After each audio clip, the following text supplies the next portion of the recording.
Thank you for being here for my presentation, the process of a bone fracture repair. The human body is susceptible to various injuries. Please be careful when performing all types of activities. The human body is composed of numerous organs made up of cells and tissues. These organs include nerves, veins, viscera, skin, muscle, and bone. Frequent injuries involve the muscles and the bones. In muscle there often occurs strains, tears, and hernias. In bones there often occurs fractures. When a bone is fractured, bone remodeling occurs.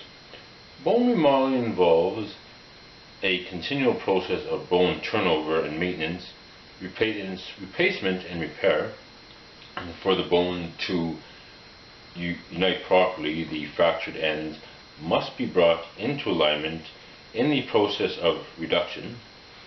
Closed reductions bring the bone into alignment with manual manipulation without surgery. Open reductions bring the bone into alignment by a surgical procedure.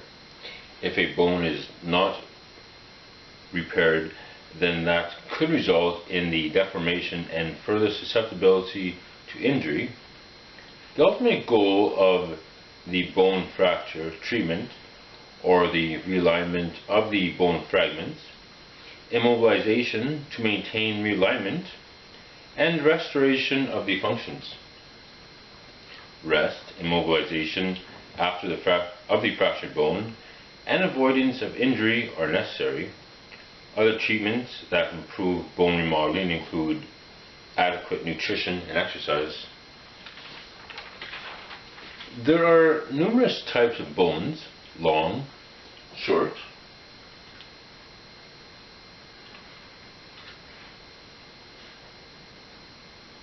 flat, irregular, and sesamoid, including sutural. The structure of the bone includes the diaphysis,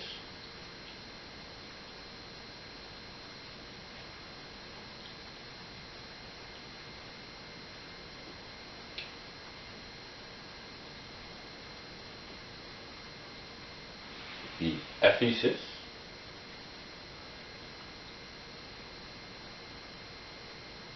the metaphysis,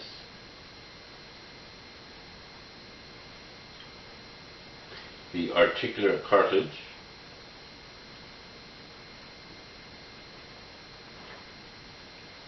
the periosteum,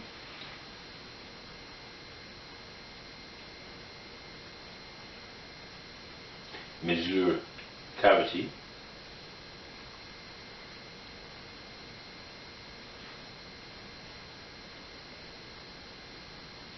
and the endosteum. These are the major parts of the bone. Now there are common bone fractures. These include the open or compound fracture. In the open compound fracture, the broken ends of the bone protrude through the skin.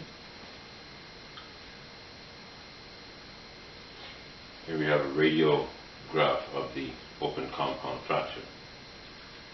Also, there is the comminuted fracture.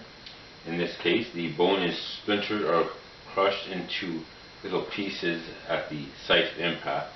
The smaller bone fragments lie between the two main fragments, and here we have a radiograph image of the comminuted fracture.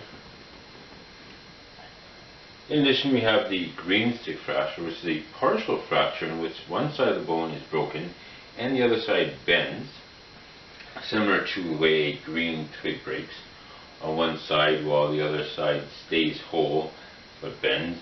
It occurs only in children or those whose bones are not fully ossified and contain more organic material than inorganic material. And again, we have a radiograph image of a green stick fracture. Furthermore, we have the impacted fracture.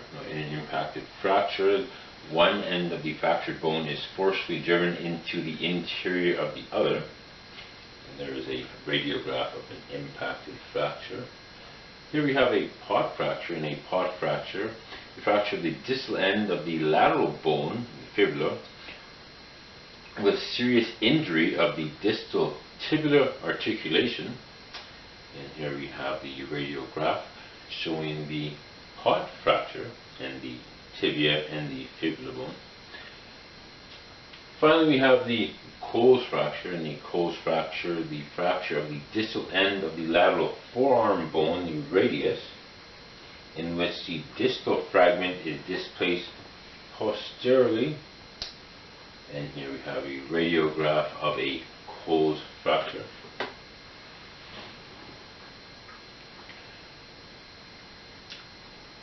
Finally, we'll review the steps involved in the repair of a bone fracture. Now, in the repair of a bone fracture, the first stage is the reactive stage. Now, here's the reactive stage. In the reactive stage, we have the formation of the fracture hematoma. Now, blood vessels crossing fracture lines are broken. As blood leaks from the torn ends of the vessels, it forms a mass of blood around the site of the fracture, and that is the fracture hematoma. In the second stage of the reparative stage, this stage is characterized by the formation of fibrocartilaginous callus and the bony callus. The blood vessels grow into the fracture hematoma, and the phagocytes begin to clean up the dead bone cells. Fibroblasts from the periosteum invade the fracture site and produce collagen fibroblasts and begin to produce fibrocartilage in this region. These events lead to development of fibrocartilage soft callus.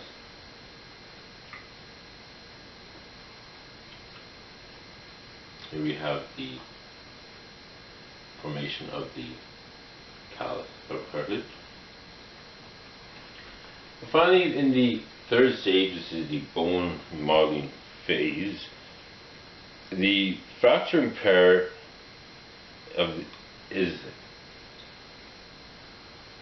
undergoes the remodeling. The dead portions of the original fragment of bone are gradually reabsorbed by the osteoclasts. The compact bone replaces spongy bone around the periphery of the fracture. In this case, the osteoclasts are the cells that repair the broken bone.